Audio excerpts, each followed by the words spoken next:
फल की अभिलाषा छोड़कर कर्म करने वाला पुरुष ही अपने जीवन को सफल बनाता है। कर्म का फल व्यक्ति को उसी तरह ढूंढ लेता है जैसे कोई बछड़ा सैकड़ों गायों के बीच अपनी मां को ढूंढ लेता है।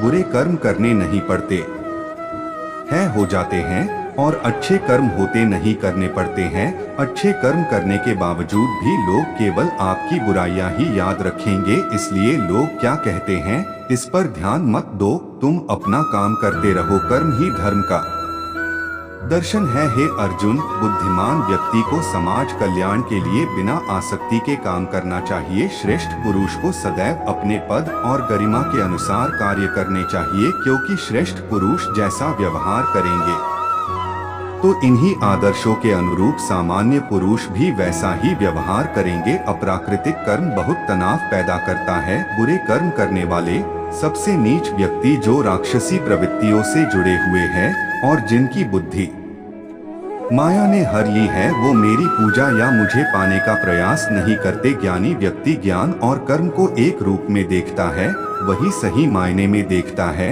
जब इंसान अपने काम में आनंद खोज लेते हैं तब वे पूर्णता प्राप्त करते हैं। अपने कर्म पर अपना दिल लगाए, ना कि उसके फल पर। मनुष्य को अपने धर्म अनुसार कर्म करना चाहिए। जैसे विद्यार्थी का धर्म विद्या प्राप्त करना, सैनिक का धर्म देश की रक्षा करना आदि। आत्मज्ञान की तलवार से काटकर अपने हृदय के अज्ञान के संदेह अलग कर दो। अनुशासित रहो, उठो और कार्य करो। वह जो अपने भीतर अपने स्वयं से खुश रहता है, जिसके मनुष्य जीवन एक आत्मज्ञान है और जो अपने खुद से संतुष्ट है, पूरी तरीके से तृप्त है, उसके लिए जीवन में कोई कर्म नहीं है। ऐसा कोई नहीं जिसने भी इस संसार में अच्छा कर्म किया हो और उसका बुरा अंत हुआ है। चाहे इस काल में हो या आने वाले काल में, स्वार्थ से भरा हुआ कर्म इस दुनिया को कैद में रख देगा। अपने जीवन से स्वार्थ को दूर रखे।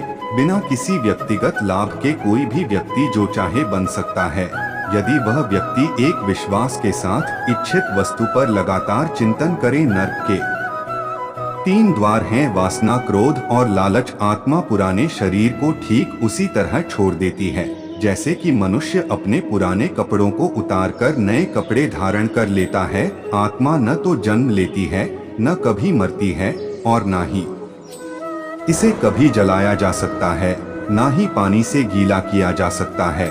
आत्मा अमर और अविनाशी है। अत्याधिक क्रोध से भ्रम पैदा होता है, भ्रम से बुद्धि नष्ट होती है, और जब बुद्धि नष्ट होती है तब तर्क ही नष्ट हो जाता है। जब तर्क नष्ट होता है तब व्यक्ति का पूरी तरह पतन हो जाता है। कृष्ण ने राधा से पूछा, ऐसी एक जगह बताओ जहाँ मैं नहीं हूँ। राधा ने मुस्कुरा के कहा, बस मेरे नसीब में राधा कृष्ण का मिलन तो बस एक बहाना था।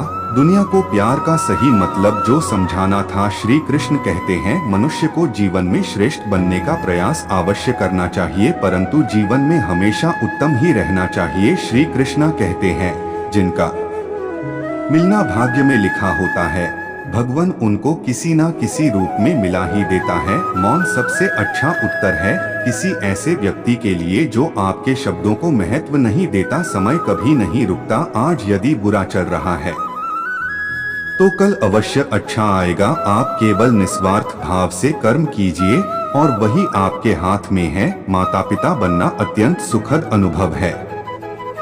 उत्साह से जीवन जीना और स्वयं पर महारत हासिल करना खुशी देता है। तुम उसके लिए शोक करते हो जो शोक करने के योग्य नहीं है, और फिर भी ज्ञान की बातें करते हो। बुद्धिमान व्यक्ति ना जीवित और ना ही मृत व्यक्ति के लिए शोक करते हैं।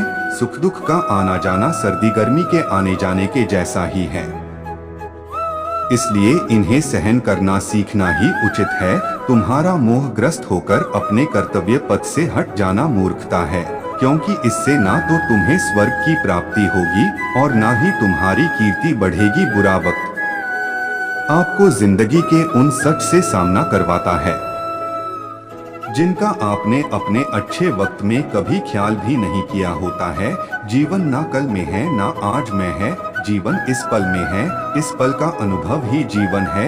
हम दुनिया से कभी शांति नहीं पा सकते जब तक हम खुद अंदर से शांत ना